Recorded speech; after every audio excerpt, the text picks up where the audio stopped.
Hello everyone, स्वागत है आप सभी का ऑनलाइन स्टडी और में।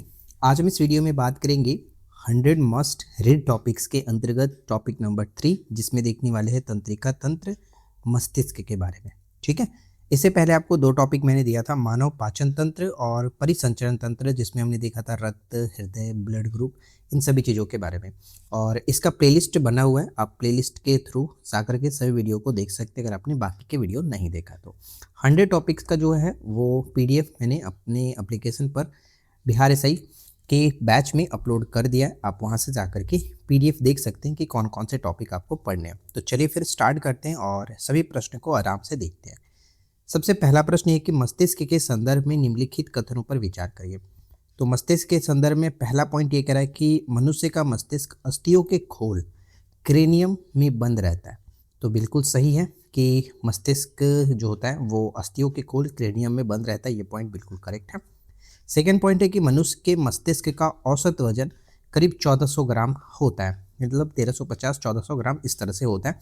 तो यहाँ पर कह सकते हैं कि दोनों के दोनों पॉइंट बिल्कुल सही है, इसलिए सी को टिक करेंगे।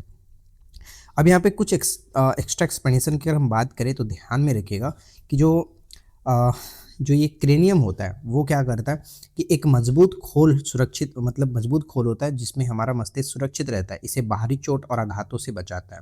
राइट, ये पॉइंट ध्यान में रखिएगा।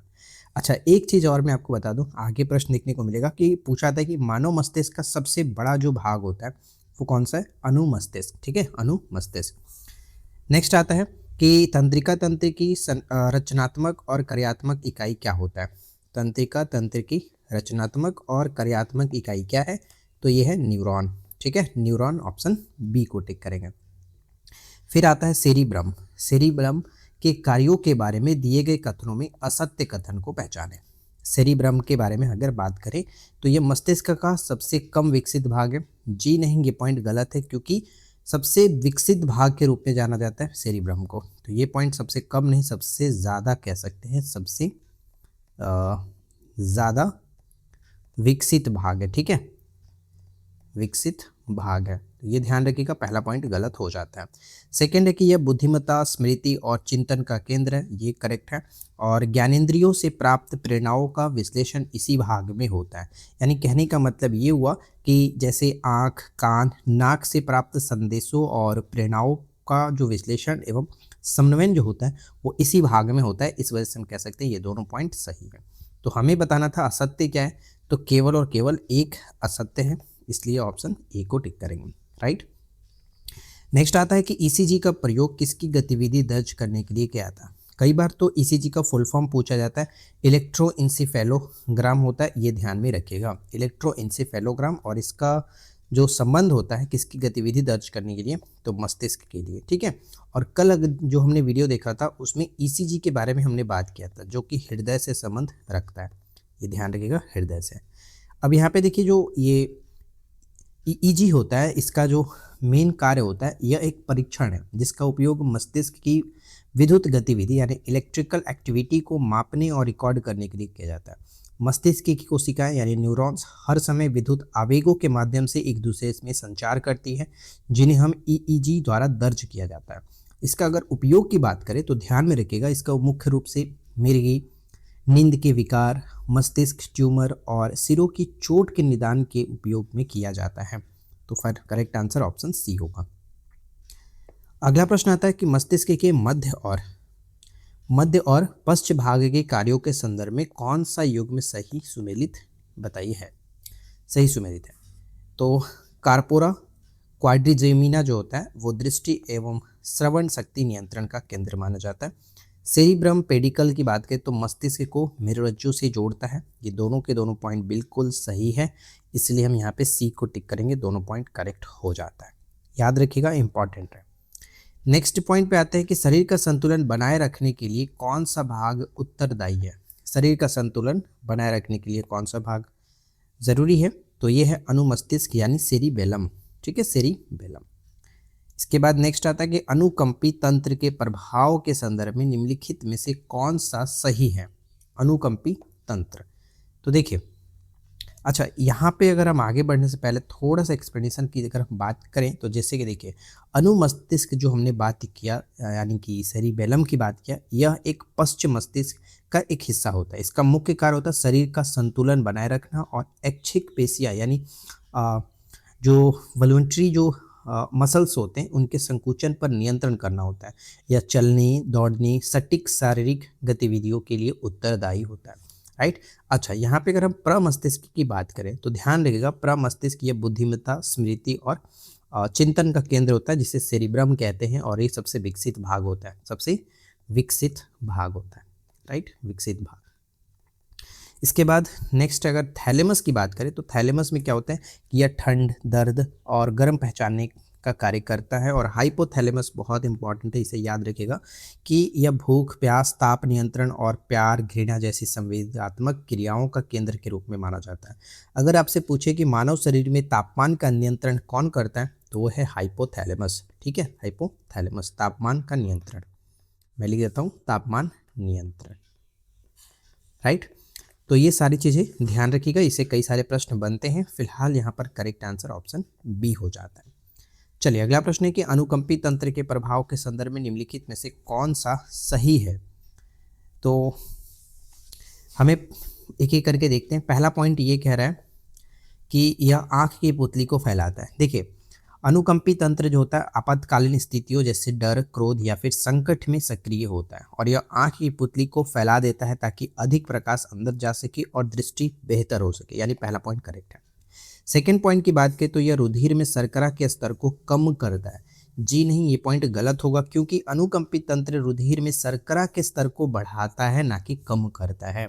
ठीक है, शरीर को तत्काल ऊर्जा प्रदान करने के लिए ग्लूकोज के स्तर की वृद्धि करता है। तो ये पॉइंट यहाँ पर गलत होगा। हमें बताना था सही कौन सा है, तो केवल और केवल एक सही होगा, इसलिए आंसर ए को टिक करेंगे। ठीक है, आगे देखिए, प्रतिवर्ती क्रियाओं का नियंत्रण केंद्र कहा जाता है, कहाँ होता है? प्रतिवर्ती क्रियाओं का यानी रिफ्लेक्शन एक्शन का जो नियंत्रण केंद्र होता है वो आपका कशेरुकी रज्जु में, स्पाइनल कॉर्ड में। राइट आंसर सी हो जाता है। अगला सवाल, दो न्यूरॉन्स के बीच के सूक्ष्म अंतर को क्या कहते हैं? मोस्ट इंपॉर्टेंट, वीवीआई कई बार पेपर में पूछा जा चुका है। इसे साइनेप्स के नाम से जाना जाता है, सिनेप्स कह सकते हैं, ऑप्शन सी। ठीक है, दो न्यूरॉन्स के बीच का जो खाली जगह होता है उसे कहते हैं। अगला आता है प्रश्न की परिधीय तंत्रिका तंत्र के बारे में कौन सा कथन सत्य है? परिधीय तंत्रिका तंत्र के बारे में कौन सा कथन सत्य है? पहला है कि यह मस्तिष्क और मेरुरज्जु से निकलने वाली तंत्रिकाओं से बना होता है, बिल्कुल सही है। मनुष्य में 12 जोड़ी कपाल तंत्रिकाएं होती हैं, ये भी करेक्ट है। और मनुष्य में 31 जोड़ी मेरुरज्जु तंत्रिकाएं होती हैं। तो ये देखिए, तीनों के तीनों पॉइंट बिल्कुल सही है, इस वजह से हम यहाँ पर डी को टिक करेंगे। 1 2 3 तीनों पॉइंट करेक्ट है। राइट। नेक्स्ट आता है कि श्वसन क्रिया का नियंत्रण मस्तिष्क के किस भाग द्वारा किया जाता है? श्वसन क्रिया का नियंत्रण जो होता है वो मनुष्य के मस्तिष्क के किस भाग से किया जाता है? तो ये होगा मेडुला अम्बालगेटा। राइट, मेडुला अम्बालगेटा यहाँ पे सी हो जाता है। अगला है कि मानव मस्तिष्क में बुद्धि का केंद्र किसे माना जाता है? तो सबसे विकसित केंद्र होता है, सबसे जो है वो आपका सेरिब्रम है। यहाँ पे ऑप्शन बी होगा, सेरिब्रम। अगला सवाल है कि निम्नलिखित कथनों पर विचार करें और असत्य कथन को चुनें। देखिए, पहला पॉइंट यहाँ पर अगर हम देखिए असत्य कथन, तो मेडुला हृदय गति को नियंत्रित करता है। तो यहाँ पर हम कह सकते हैं इसमें कोई दिक्कत नहीं है, बिल्कुल सही है। मेडुला जो होता है हृदय गति को नियंत्रित करता है। सेरिब्रम स्वैच्छिक मांसपेशियों को नियंत्रित करता है, ये भी सही है। हाइपोथैलेमस केवल भूख का केंद्र है, जी नहीं, हमने ऊपर में बात किया था कि हाइपोथैलेमस जो होता है मस्तिष्क का एक अत्यंत महत्वपूर्ण हिस्सा है, जो शरीर की कई जटिल गतिविधियों पर नियंत्रित करता है, जैसे प्यास लगना, ताप नियंत्रण करना, नींद का चक्कर आना। इस तरह से बहुत सारी चीज़ों को ये नियंत्रित करता है, केवल भूख का केंद्र नहीं कह सकते। ये पॉइंट गलत हो जाता है। न्यूरॉन में विभाजन की क्षमता नहीं होती, ये पॉइंट भी अच्छा है, ध्यान रखिएगा। देखिए, न्यूरॉन में विभाजन की क्षमता नहीं होती कहने का मतलब ये हुआ जैसे कि जन्म के बाद मानव शरीर की तंत्रिका जो कोशिकाएं होती है, न्यूरॉन्स जो होती है, उसमें कोशिका विभाजन नहीं होता है, जिसके कारण क्या होता है, इसमें पुनर्जन्म की क्षमता बहुत कम या फिर कह सकते हैं कि न के बराबर होती है। तो यहाँ पर कह सकते हैं पॉइंट ये सही है। तो गलत क्या होगा? ऑप्शन सी, जो कि गलत है, क्योंकि हाइपोथैलेमस जो होता है प्यार, घृणा, गुस्सा और खुशी अंतःस्रावी ग्रंथियों से निकलने वाले हार्मोन का भी नियंत्रण करता है, रक्तचाप और पसीने का नियमन करता है और ताप नियंत्रण मैंने आपको बताया है, तो ये चीज़ ध्यान में रखिएगा। अगला है कि मनुष्य में कितनी जोड़ी कपाल तंत्रिकाएं होती हैं। तो हमने ऊपर में देखा था कपाल जो तंत्रिकाएं हैं वो 12 और मेरु तंत्रिकाएं जो होती है वो 31 जोड़ी होती हैं, तो यहाँ पर बी हो जाएगा। पीयूष ग्रंथि के बारे में निम्नलिखित कथनों पर विचार करें। पीयूष ग्रंथि से क्वेश्चन बहुत पूछा जाता है, ध्यान में रखिएगा। पहला चीज़ ये है कि ये कपाल के सेफेनाइड हड्डी में स्थित होता है, ठीक है, ये बिल्कुल सही है। मास्टर ग्रंथि के रूप में इसे जाना जाता है, ये भी करेक्ट है। और इसका भार 0.6 ग्राम होता है, मतलब बहुत कम होता है, बहुत छोटी ग्रंथि होती है। तो ये तीनों के तीनों पॉइंट बिल्कुल सही है, इस वजह से हम ऑप्शन डी को टिक करेंगे, ठीक है, मतलब ऑप्शन सी को टिक करेंगे। 1 2 3 तीनों करेक्ट हो जाता है, राइट। चलिए आगे बढ़ते हैं। अगला सवाल देखिए क्या कह रहा है। नेक्स्ट प्रश्न है कि पीयूष ग्रंथि मस्तिष्क के किस भाग में स्थित होता है। ऊपर में हमने देखा था कि ये कपाल की सेफेनाइड हड्डी में स्थित होता है, लेकिन अकॉर्डिंग टू ऑप्शन यहाँ पर देखेंगे तो ऐसा नहीं है, लेकिन यहाँ पे कह सकते हैं कि हाइपोथैलेमस के नीचे स्थित होता है, ठीक है, ऑप्शन सी। अनैच्छिक क्रियाओं जैसे उल्टी, वोमिटिंग का केंद्र कहाँ होता है। वोमिटिंग का केंद्र कह सकते हैं मेडुला अम्बालगेटा में होता है, सी आंसर करेक्ट है। अगला है कि एसटीएच हार्मोन के संदर्भ में कौन सा कथन असत्य है। बताइए कि एसटीएच हार्मोन के संबंध में कौन सा कथन असत्य है। तो पहला पॉइंट देखते हैं, इसमें कह रहा है कि यह शरीर की वृद्धि विशेषकर हड्डियों की वृद्धि को नियंत्रित करता है। क्या ये सही है? बिल्कुल सही है, इसमें कोई दिक्कत नहीं है, ये करता है। क्योंकि जो एसटीएच हार्मोन होता है यानी कि स्टोमेटोट्रॉपिक हार्मोन, जिसे वृद्धि हार्मोन यानी ग्रोथ हार्मोन भी कहा जाता है, मुख्य रूप से शरीर की सामान्य वृद्धि और हड्डियों की लंबाई को नियंत्रित करता है। ये आपका एसटीएच हार्मोन, ठीक है, तो पहला पॉइंट सही है। सेकेंड है कि इसकी कमी से भीमकात्व यानी गिगांटिज्म विकार उत्पन्न होते हैं। ये पॉइंट कह सकते हैं कि गलत होगा। क्यों? क्योंकि जो गिगांटिज्म विकार है वो एसटीएच हार्मोन की अधिकता से होता है, ना कि कमी से होता है। यहाँ पर लिख रहा है कमी, अधिकता से होता है, ठीक है, मतलब ज़्यादा वृद्धि हो जाएगा तो क्या होगा कि बहुत ज़्यादा विशाल शरीर हो जाएगा, एक तरह से भीमकाय शरीर बन जाएगा। तो ये पॉइंट कह सकते हैं कि गलत हो जाता है, ठीक है। एसटीएच की अगर कमी होगा, डिफिशियंसी जो होगा अगर कमी होगा तो उसमें मनुष्य में बौनापन आता है, ठीक है।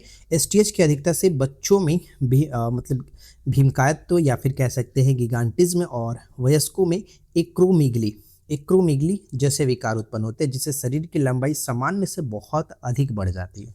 तो यहाँ पर कह सकते हैं एक सही है, दो गलत है। असत्य बताना था तो केवल और केवल दो असत्य होगा, इसलिए बी को टिक करेंगे, राइट। अगर आपने अभी तक वीडियो को लाइक नहीं किया तो छोटा सा रिक्वेस्ट है कि वीडियो को लाइक करें, अपने फ्रेंड के साथ शेयर करें, और इस वीडियो पर 249 लाइक्स का मैं उम्मीद करता हूं कि आप लोग ज़रूर इसे पूरा करेंगे। जैसे आप लोग डिमांड कर रहे हो मैं पूरा कर रहा हूं, उस तरह से आप भी ज़रूर करिए। अगला आता है कि टीएसएच हार्मोन का मुख्य कार्य क्या है।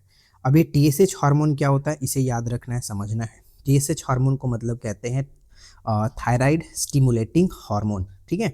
अब यहाँ पर कहते हैं जब थायराइड की बात आ रहा है तो थायराइड ग्रंथि को हार्मोन स्रावित करने के लिए प्रेरित करता है।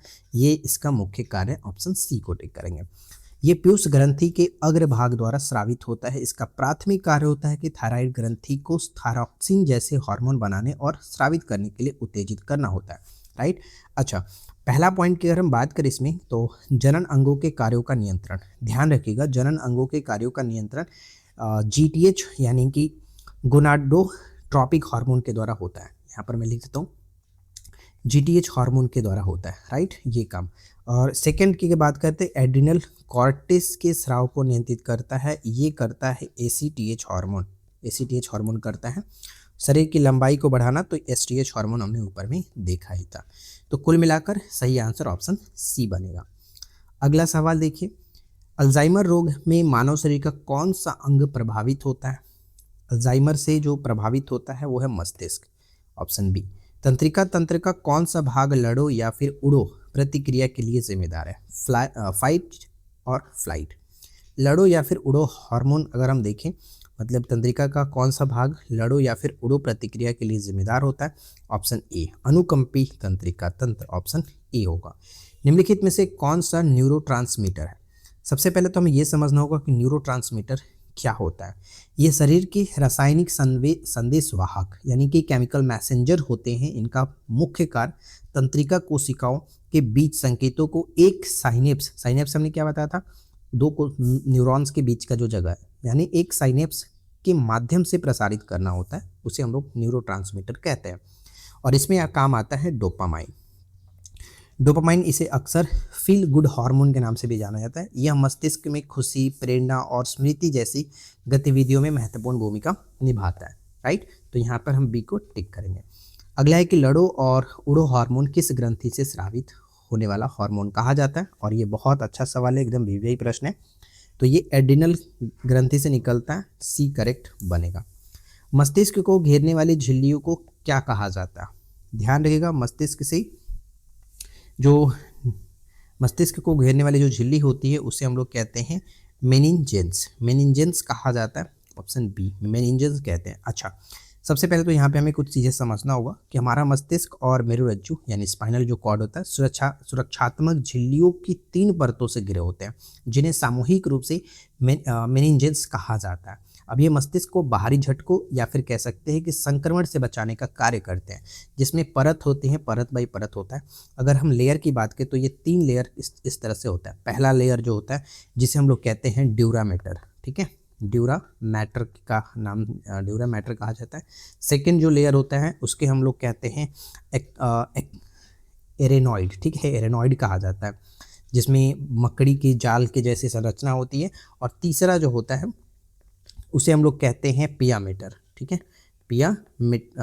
मैटर कह सकते हो, मीटर कह सकते हो, पिया मैटर के रूप में जाना जाता है। और दूसरा जो हमने बताया था वो एरेक्नॉइड के रूप में जानते हैं, इस तरह से एरेक्नॉइड के रूप में जाना जाता है। ठीक है, तो ये 3 परत होती हैं जो हमारे मस्तिष्क को घेरने वाली झिल्ली होती हैं, ये तीनों। अब कभी कभी क्या होता है कि इन झिल्लियों में किसी संक्रमण यानी बैक्टीरिया और वायरस के कारण क्या होता है कि सूजन आ जाता है, और इन्हीं सूजन को कहा जाता है, एक नाम दिया जाता है हम मेनिंजाइटिस, ठीक है, मेनिंजाइटिस हो जाता है मस्तिष्क में सूजन। तो आई होप कि ये चीज़ समझ में आ गई होगी। चलिए आगे बढ़ते हैं। अगला सवाल है कि शरीर में दर्द, गर्मी, ठंड महसूस करने के कार्य कौन करता है? ये जो कार्य करता है वो है थैलेमस। थैलेमस का कार्य होता है। मस्तिष्क का औसत वजन कितना होता है? तो औसत वजन हमने पहले क्वेश्चन में ही देखा था, करीब 1400 ग्राम, यानी 1350 ग्राम। यहाँ पर ऑप्शन सी को टिक करेंगे। मानव मस्तिष्क का कौन सा भाग निगलने और खांसने का नियामक केंद्र के रूप में जाना जाता है? निगलने और खांसने का नियामक केंद्र के रूप में तो मेडुला अम्बलगट्टा यहाँ पर कह सकते हैं, ऑप्शन सी। अधिवृक्क ग्रंथि के मेडुला भाग से स्रावित हार्मोन के संबंध में विचार करना। अधिवृक्क ग्रंथि के मेडुला भाग से स्रावित हार्मोन के संबंध में अगर हम देखें तो पहला पॉइंट कह रहा है कि एपिनेफ्रिन और नॉर एपिनेफ्रिन दोनों एमिनो अम्ल होते हैं, तो ये बिल्कुल सही है। सेकेंड है कि इन्हें सम्मिलित रूप से कैटेकोल्मिन्स कहा जाता है, कैटेकोल्मिन्स कहा जाता है, ये भी ध्यान रखिएगा।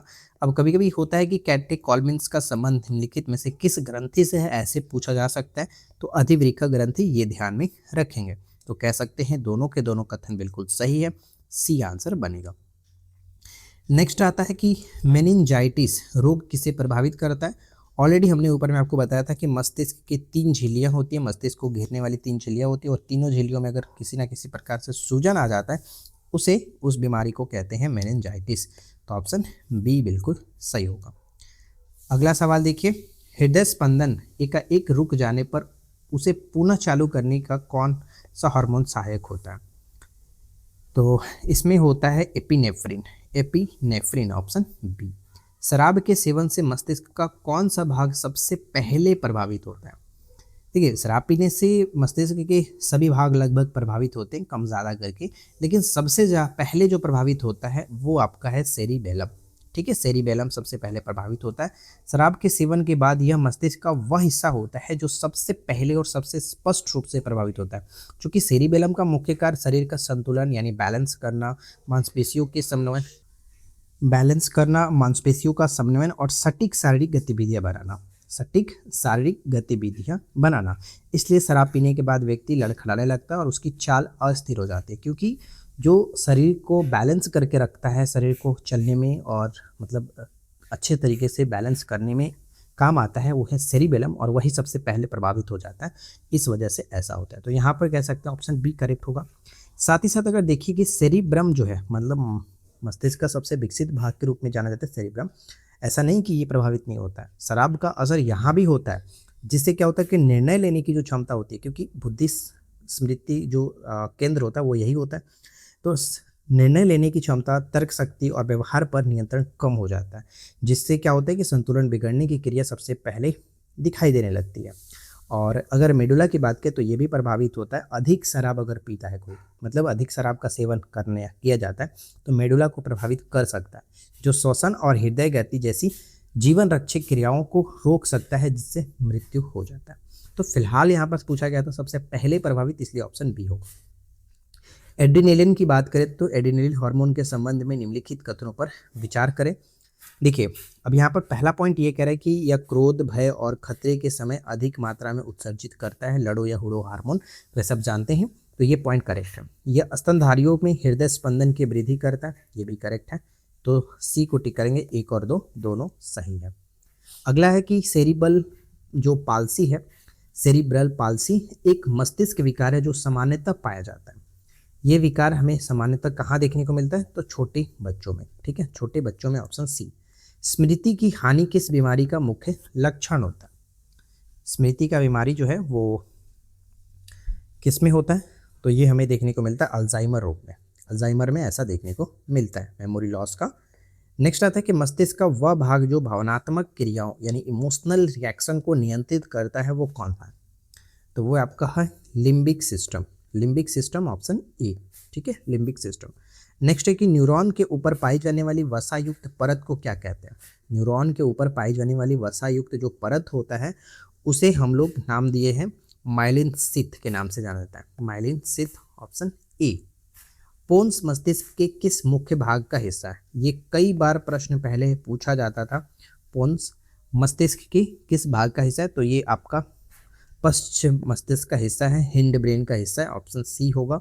ध्यान रखिएगा, जो पोन्स है यह मस्तिष्क का पश्च हिस्सा का एक महत्वपूर्ण हिस्सा होता है। यह मेडुला अम्बलगिटा के ठीक ऊपर और सेरिबेलम के सामने स्थित होता है। यह मस्तिष्क के अन्य जो अगर भाग है यानी पश्चिम मस्तिष्क के अन्य भाग की बात करें तो इसमें 3 प्रमुख हिस्से होते हैं, जिसमें सेरिबेलम होता है शरीर का संतुलन करना, पोन्स होता है जो श्वसन और तंत्रिका संचार के लिए काम आता है, मेडुला अम्बलगोटा जो होता है वो अनैच्छिक क्रियाएं, धड़कन और पाचन में काम आता है।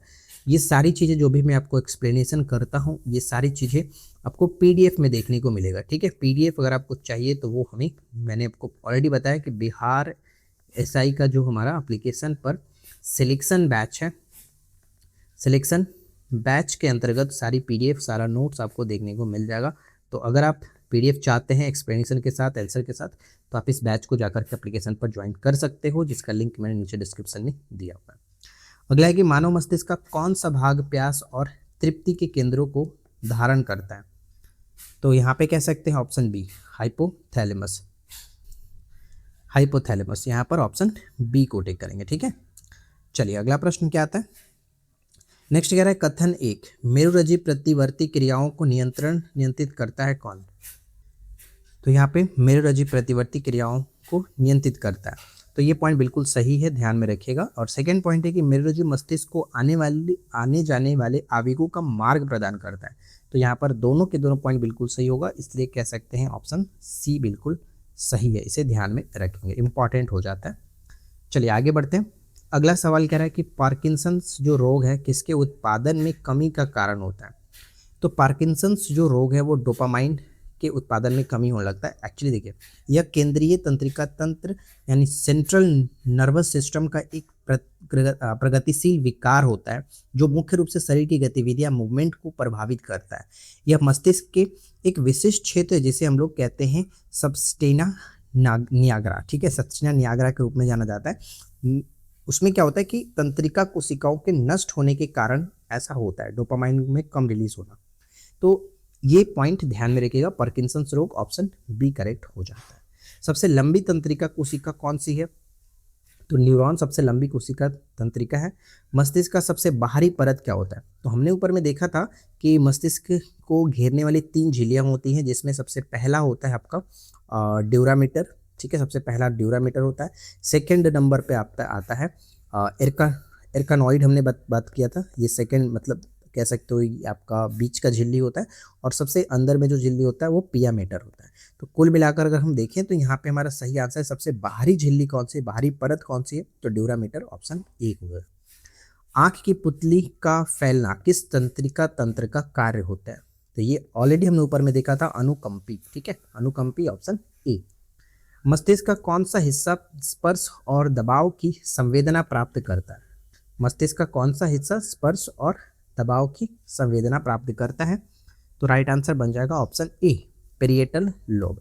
अब देखिए ये जितने भी लोब आप यहाँ पे देख रहे हैं इनका अलग अलग कार्य होता है। पेरिएटल लोब हमने देखा, स्पर्श और दबाव, ये प्रमस्तिष्क का एक मुख्य हिस्सा होता है जिसमें सोमैटो सेंसरी कॉर्टेक्स होता है जो शरीर के विभिन्न हिस्सों में आने वाले स्पर्श, दबाव, दर्द और तापमान की संवेदना को प्राप्त और संसाधित करता है।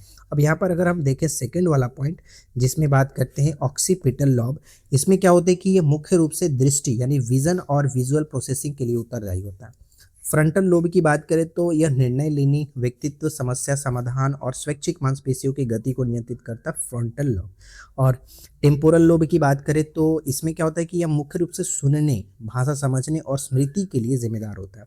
तो ये सारी चीज़ें आपको पीडीएफ में एक्सप्लेनेशन के साथ मिल जाएगी, तो इसके लिए आप निश्चिंत रहो।